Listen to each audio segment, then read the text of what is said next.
हम आपको देख सकते हैं ना? हाँ जी। हाँ ठीक है। Wherever the तो question आ जा is, फ्रेम में, roll आ over. जाओ तो बैठ जा। क्या करना है, सब ठीक है यार, फर्स्ट क्लास। ओके चलो रेडी।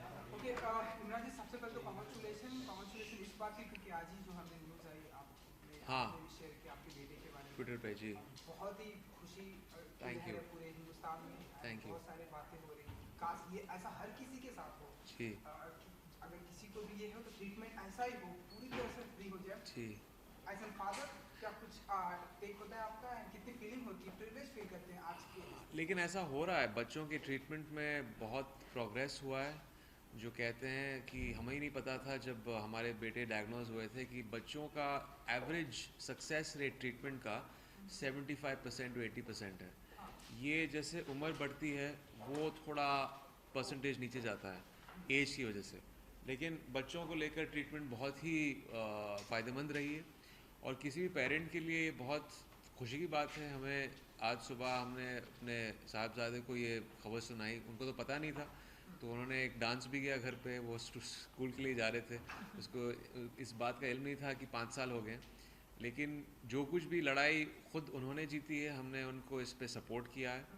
और यही बस पेरेंट्स को कहूँगा कि जो होप होता है ये बहुत ही एक स्ट्रॉन्ग चीज़ होती है। अगर आप लड़ना चाहते हैं, अगर आप इफ़ेक्टिवली लड़ सकते हैं, जो आई थिंक हर कोई कर सकता है।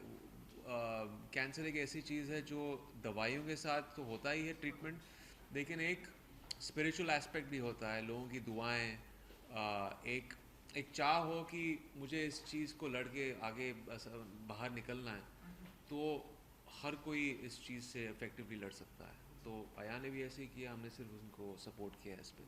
अच्छा इमरान जी, जब भी वो आपकी फिल्म को, आपके ट्रेलर को या चीज इंडिया को ट्रेलर को या गाने को जब भी स्क्रीन पे टीवी पर वो देखते हैं आपको, क्या रिएक्शन होता है उनका? या फिर क्योंकि माना कि अभी वो छोटे हैं लेकिन नहीं, फिर अच्छा रिएक्शन है। और वो उनको भी मुझे देख के वो कहते हैं कि मुझे एक्टर बनना है, लेकिन मैं कहता हूँ कि यार ठहर जाओ अभी। मुझे देख के इस जस्ट बिकॉज मैं एक एक्टर हूँ इसका मतलब ये नहीं तुम एक्टिंग में ही चले जाओ। तो अभी बहुत टाइम बाकी है, तुम पढ़ाई करने वाले हो, अपने कोर्सेज करने वाले हो, आगे जाके शायद तुम्हें कुछ और करना होगा, बिजनेस या कुछ और करना होगा, तुम देख लो। फिक्स रूल नहीं है, कंपल्शन है नहीं है कि अगर आपके फादर या मदर किसी प्रोफेशन में है तो आपको ही वही प्रोफेशन फॉलो करना है। बट बहुत खुशी होती है। लेकिन अभी जिस तरह के हैं वो एक्टिंग के आसार नज़र आ रहे हैं, जिस तरह वो उनका चाल चलन जिस तरह वो करते हैं, सब डांस के ही उनका एक तरह से कंसंट्रेशन है, और वो किक बॉक्सिंग ये सारी चीज़ें करते हैं।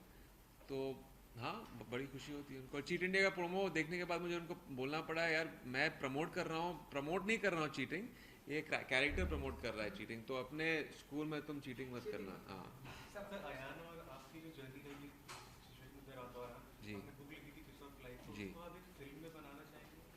फिल्म में बनाने की कोशिश हो रही है एक तरह से। जो हमारी डॉक्यूमेंट्री हमने लिखी है, क्या है ना कि हमारे देश में जनरली डॉक्यूमेंट्रीज़ को इतनी अहमियत नहीं दी जाती है। जब कोई एक्टर इस चीज़ से जुड़ा है तो 5 गाने लेके आ जाओ, एक्शन सीन लेके आ जाओ, तो डॉक्यूमेंट्री ऐसी बनती नहीं है। लेकिन मैं चाहूँगा कि आने वाले कल मैं वो डॉक्यूमेंट्री बनाऊँ, क्योंकि स्क्रिप्टिंग हो चुकी है बाकायदा, पूरा सब लोगों ने काम कर लिया है इसमें, तो डेफिनेटली बनाएंगे। Good evening chef. Good evening. Good evening. अब तो कुछ ही दिन रह गए हैं आपकी पहली फिल्म है। हाँ, मेरी मेरी फिल्म पहली भी मतलब उस शुक्रवार को कई कई बार झेल चुके हैं। आपके मन में क्या चल रहा है अभी कि मतलब आज 13-14 हो गई, 4 दिन बचे हैं, आपके उसमें मन में क्या है? सच बताऊं तो पंजाबी गाने चल रहे हैं मेरे दिमाग में, क्योंकि मैं बहुत एक्साइटेड हूँ। तो मैं तो करने वाली हूँ अपने फैमिली और फ्रेंड्स के साथ, मैं जाके फ्राइडे में जो हर शो है चीट इंडिया का, हम टिकट्स बुक करने वाले हैं। और जो सिंगल स्क्रीन में हम करते थे ना, वो टिकट्स फाड़ के डांस करना, वो मैं करने वाली हूँ। अगर आपको थिएटर में कोई रोना सुनाई दे या कोई नाचना गाना सब सुनाई दे, वो सब मेरे फैमिली के मेम्बर्स होंगे, मेरे फ्रेंड्स होंगे और मैं होंगी। इमरान, यही उत्साह रहता है ना जब पहली फिल्म होती है। आपको याद है अपनी पहली फिल्म का जब रिलीज? हाँ, मैं एक्चुअली मेट्रो थिएटर में गया था यहाँ पे देखने के लिए, और मैं चाहता था अंदर से कि लोग मुझे रिकग्नाइज़ करें, लेकिन क्या हुआ, थोड़ा टाइम लग गया, क्योंकि मेरा मेकअप ऐसा था कि लोगों को पता नहीं चला कि यही रघु है। लेकिन लेकिन फिर मेट्रो के कैंटीन में फिर लोगों ने देखने लगे, फिर उनका मेरा नाम नहीं तभी पता था, फिर कहने लगे रघु रघु, और इंटरवल के टाइम पे फिर बाहर निकले और एक पूरी भीड़ इकट्ठा हो गई थी बाहर रास्ते पे, और मॉब हो गया था, मॉब सिचुएशन हो गया था। बट वो मेरा पहला एक्सपीरियंस था एंड काफ़ी मज़ेदार था। श्रेया, ये प्रयास कर रहे हैं इमरान की टैक्स फ्री हो जाए फिल्म, तो और भी अच्छा हो जाएगा, क्यों? हाँ ऑब्वियसली अगर ये बन जाए, क्योंकि ये बहुत ही रेलेवेंट मुद्दे पर बना हुआ है फिल्म, क्योंकि एजुकेशन सिस्टम है और it's a very necessary thing कि हम आईना दिखा रहे हैं एजुकेशन सिस्टम पे, तो ताकि स्टूडेंट्स देख सके और टीचर्स देख सके और फैमिलीज देख सके कि ये बहुत प्रॉब्लमेटिक सिचुएशन है और ये अभी भी हो रहा है and it's not like it's getting solved any time soon. तो हम आशा करते हैं कि गवर्नमेंट हमें वो टैक्स फ्री जो सर्टिफिकेट मिल जाए, तो बहुत सारे लोग भी देख पाएंगे, बहुत सारे बच्चे भी देख पाएंगे, तो we genuinely hope that we get it. Imran, आप जो हमारी पढ़ाई का सिस्टम है उससे आप थोड़े बहुत हमेशा से ही मतलब इत्तेफाक कम ही रखते थे, नहीं? मैं ज़्यादा एकेडमिक नहीं था स्कूल और कॉलेज में, लेकिन मैं कभी फेल नहीं हुआ। मुझे सिर्फ इसी बात का एक तरह से अफसोस है हमारे जो एजुकेशन सिस्टम को लेकर है कि हाँ, मैं मार्क्स लेके आता था 65-70% एवरेज स्टूडेंट था, लेकिन अल्टीमेटली जो सीखा था मैंने स्कूल में वो इतना मुझे उस चीज़ की बेनिफिट नहीं मिली बाद में। और ये हम सब देखते हैं, 10 साल गुजर जाते हैं स्कूल और कॉलेज में, आप बस रट्टा मार रहे हो, रट्टा मार रहे हो। आगे जाके जब आप नौकरी ढूंढते हो तो ना तो आपके स्कूल सिस्टम ने आपको कहीं वोकेशनल ट्रेनिंग दी है कि आप आगे जाके क्या बनोगे।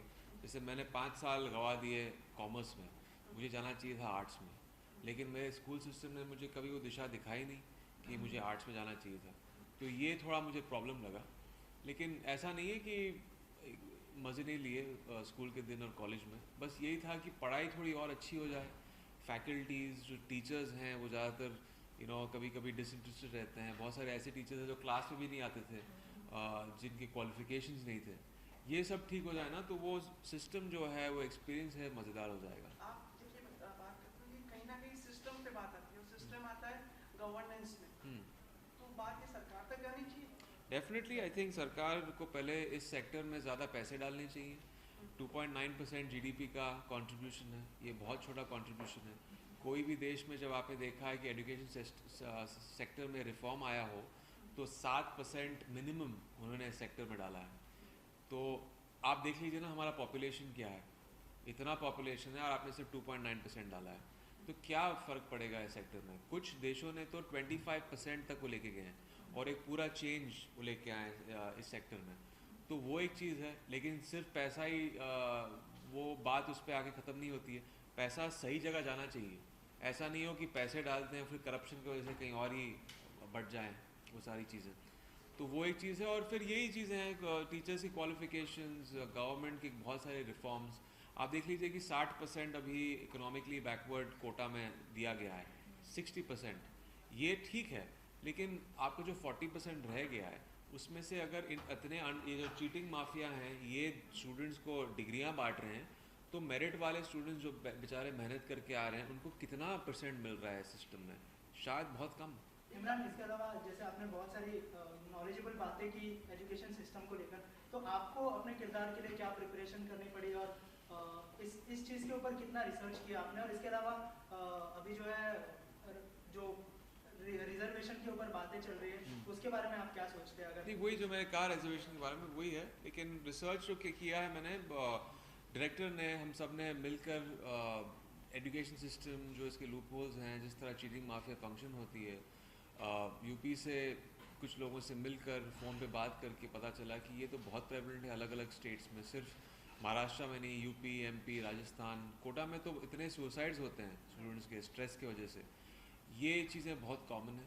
ये मेरा रिसर्च था, और फिर कैरेक्टर में इमेजिनेशन से, फिक्शनल कैरेक्टर है, और परफॉर्मेंस में थोड़ा बहुत जो है होता है ना कि एक इमेजिनेशन के ज़रिए आप उस कैरेक्टर को फॉर्म करते हैं, अलग अलग लोगों से आप जो मिलते हो वहाँ से थोड़ा बहुत लेकर मैंने इस कैरेक्टर में डाला है, तो वैसे ही बना है राकेश सिंह। पिता के तौर पे आप कैसे देखते हैं सिचुएशन को? आपका बेटा भी स्कूल में, हाँ, इसलिए मैंने उनको वो उस बोर्ड में नहीं डाला जिसमें मैंने पढ़ा था। तो मैंने 10 साल गवा दिए उस बोर्ड में, मैंने उनको एक दूसरे बोर्ड में डाला है जहाँ पे एक ओवरऑल डेवलपमेंट है उनकी ज़रूरत है। मतलब जैसे आपसे थोड़े से पहले एजुकेशन सिस्टम के आपके जो हाँ। एजुकेशन सिस्टम के बारे में बताओगे आप, आपका कैसा अनुभव रहा है, या मतलब व्हाट आर द डिफिकल्टीज और यू वर वही तो प्रिविलेज्ड? आई नो अनुभव तो वही का वही है, क्योंकि अनफॉर्चुनेटली द सिचुएशन क्या? Hasn't changed. अच्छा। एजुकेशन सिस्टम वैसा का वैसा ही है। क्योंकि मैं एक एग्जांपल देती हूँ आपको। हमारे जब मैं इंजीनियरिंग कर रही थी तो हमारे थर्ड ईयर में एक सब्जेक्ट था रेडियो एंड टेलीविजन। हम्म, तो हमें सिखाया जा रहा था अबाउट CRT टीवीज जो बड़े बड़े से हैं हमारे पेरेंट्स के ज़माने के, और जो बाहर डेवलप हो रहा था वो LED LCD वो थिन स्लिम टीवी के बारे में। हाँ। तो जॉब हमें उसके बारे में करना है, आप क्या पर पे चल रहे थे उस समय? हाँ वही तो ना, तो इट्स कम्प्लीटली डिफरेंट। अगर सिखाया जाए कुछ और है एक ज़माने का, और जो बन रहा है बाहर वो कुछ और है, तो there is no like coincidence, there is no correlation. और फिर हम प्रिपेयर्ड भी नहीं है, फ्यूचर रेडी नहीं है, हमारा सिलेबस आउटडेटेड है, तो हम कैसे प्रिपेयर्ड होंगे यार? Because education system is so R&D नहीं है, इनोवेशन नहीं है, तो फिर क्या है? Obsolete। Very much. आपने ट्वीट किया था, कुछ जवाब मिला प्रकाश जी? नहीं मिला, ये भी क्योंकि क्या है ना कि हम थोड़े क्रिटिकल हैं एजुकेशन सिस्टम को लेकर, इसलिए हमने नाम लिखा है चीट इंडिया, और जो उसको बदल बदल चुका है बाय चीट इंडिया। तो जिस तरह चीटिंग माफिया हमारे देश को चीट करती है, इसलिए हमने ये नाम लिखा है। और हमारे कुछ पॉइंटर्स थे जो अपने रिसर्च करने के बाद हमें लगा कि हम शेयर कर सकते हैं, लेकिन वो हमें हमसे मिले नहीं दिल्ली में। आप तो प्रोड्यूसर बन गए हैं आप, मतलब इस फिल्म के साथ इस बार काफी और भी ज्यादा निकला होगा ना प्रोडक्शन में, मतलब ये नाम पोस्टर वगैरह वापस से जी। डिजिटल में वापस से जी सब कुछ चेंज जी, कराओ। एक हफ्ते पहले हमने चेंज किया है सब जी। ये कॉस्ट ऑफ प्रोडक्शन ऑब्वियसली क्योंकि लास्ट वीक पे हमारी एनर्जीज जो हैं इस चीज़ में जाती हैं, जहाँ पे आप फिल्म को रिलीज़ कर रहे हैं, डिलीवरीज। अभी हम बैठ के पोस्टर्स और कम्युनिकेशन चेंज कर रहे हैं, वो थोड़ा प्रॉब्लमेटिक हो गया है। और ये थोड़ी अजीब बात थी क्योंकि ये चीट इंडिया जो है पिछले 1 महीने से टेलीविज़न पे चल रही है, प्रोमोज पास हो चुके थे, तो सडनली लास्ट एंड वक्त पे उन्होंने चेंज कर दिया। श्रेया जी, डेब्यू फिल्म है भैया आपकी, एंड जब आपको बताया गया सबसे पहले कि आपकी इस फिल्म में इमरान हाशमी जी रहने वाले, सबसे पहले क्या इमेज आपकी आई थी? तो क्योंकि सब- वही इमेज जिसके बारे में आप सुनना चाहते हैं। क्योंकि ढेर नहीं सारी था, images- इनकी बात मत सुनेगा। माय फर्स्ट इंप्रेशन सच्ची में मुझे लगा कि यार इमरान हाशमी का फिल्म है, मैं भी होंगी ना, मेरे गाने अच्छे होंगे। This was my first thought. And मैं हमेशा मानती थी कि ये एक बहुत ही बेहतरीन एक्टर है, और ये किरदार जो निभा रहे हैं इस फिल्म में, ये बहुत ही अलग किस्म का है। पहले आपने नहीं देखा है इस अवतार में, टीका लगा के, चश्मा लगा के, इट्स वेरी डिफरेंट। तो आपको पता चलेगा आपको फिल्म देखने के बाद कि ये परफेक्ट क्यों है इस रोल के लिए, क्योंकि जो ड्यूअलिटी दिखाई है हमने फिल्म में इनके कैरेक्टर में, कि वो बाहर से बहुत शरीफ दिख रहे हैं पर है नहीं, तो इससे बेहतर कोई और प्ले नहीं कर सकता अपार्ट फ्रॉम इमरान हाशमी। इमरान जी, इससे इससे पहले जो इमरान जी, आपकी क्योंकि सोशल मीडिया प्रेजेंट टाइम में हम देख रहे हैं बहुत ही स्ट्रॉन्ग है। सोशल मीडिया पे ऐसी बातें हो रही हैं कि इमरान जी आप इस तरह की फिल्में कर रहे हैं, बहुत ही अच्छी बात है, आपकी फिल्में हिट हो, इस तरह का मैसेज आए, लेकिन क्या वो किसिंग वाले सीन हम फिर से ऐसी है ना इस फिल्म में? इस फिल्म में भी है है ना, गाने में है ना। गाने और पर्टिकुलर जिस तरह से आप करते थे? हाँ, मीन्स कुछ चीज़ें हैं जिससे लोग खुश हो जाएंगे, कुछ ऐसी चीज़ें हैं जो हम बदल चुके हैं इस फिल्म में। एक अलग कैरेक्टर जो मैंने कभी प्ले नहीं किया है, ये इम्पॉर्टेंट है ना, क्योंकि एज एन एक्टर मैं चाहता हूँ कि कुछ और, हमेशा कुछ और ऑडियंस को पेश करूँ, अलग पेश करूँ, वैरायटी ऑफ रोल्स पेश करूँ, ना कि वो सेम घिसी पिटी बात बार। तो जो टोनैलिटी है फिल्म की, जो लैंग्वेज इस्तेमाल हुई है, जिस तरह शूट की गई है सारा, और राकेश सिंह का जैसा कैरेक्टर है, ऐसे इस तरह का कैरेक्टर मैंने कभी प्ले नहीं किया। तो ये एक नयापन है जो एक तरह से ऑडियंस को हम शो पसंद आएगा। इमरान आपकी जो फिल्में, हाँ बोलो। इमरान आपकी जो फिल्में होती हैं CBFC से हमेशा उनका नाता है थोड़ा वैसे ही रहता कभी है। कभी, अब हमेशा नहीं, कभी कभी। ये तो फिल्म अच्छे कंटेंट की थी, अच्छे नियत की थी, हाँ इसमें भी उन लोगों को मतलब असुविधा होगी। हाँ, यही था कि उन्हें लगा कि ये नेगेटिव टाइटल है, इसको शायद वाई डालने से थोड़ा पॉजिटिव हो जाएगा। लेकिन देखिए, हम जितना बोल सकते हैं अभी शायद कोई हमारी बात मानेगा नहीं। आप देख लीजिए ना, जब आप मीडिया के लोग, आप जब फिल्म देखोगे कुछ दिनों में, तो आप देख लो ये सही टाइटल था इसके लिए या ये सही टाइटल है वाई चीटिंग है। तो फिर आप लोग ये बात उठाइए फिल्म देखने के बाद।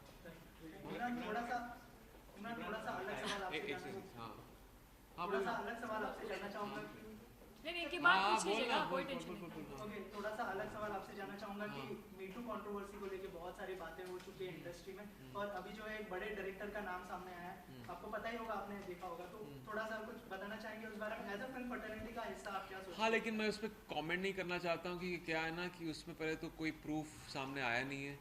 एलिगेशंस जो हैं वो डायरेक्टर ने कहा है कि बेबुनियाद है, तो पता नहीं वो इनके बीच वाली बात है, कुछ प्रूव नहीं हुआ है। बहुत सारे ऐसे एलिगेशंस आए हैं सामने, जब तक बात प्रूव नहीं होती ना तब तक उस पर बात करना शायद सही नहीं होगा। इस चीज़ की शुरुआत जो है तनुश्री दत्ता ने की थी। तनुश्री दत्ता ने आपके साथ काम किया लेकिन आपकी बहुत ज़्यादा तारीफ की थी उन्होंने, क्या कहेंगे सर उस बारे में?